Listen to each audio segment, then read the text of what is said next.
48532 carries the number 6 nose snowplough off the shed, a relic of its last winter at Buxton Shed.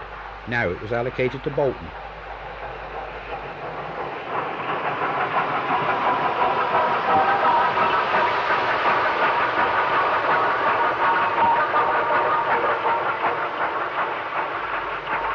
Another latecomer to Patricroft was Ayrshire Yeomanry, given some dignity by its replica nameplates.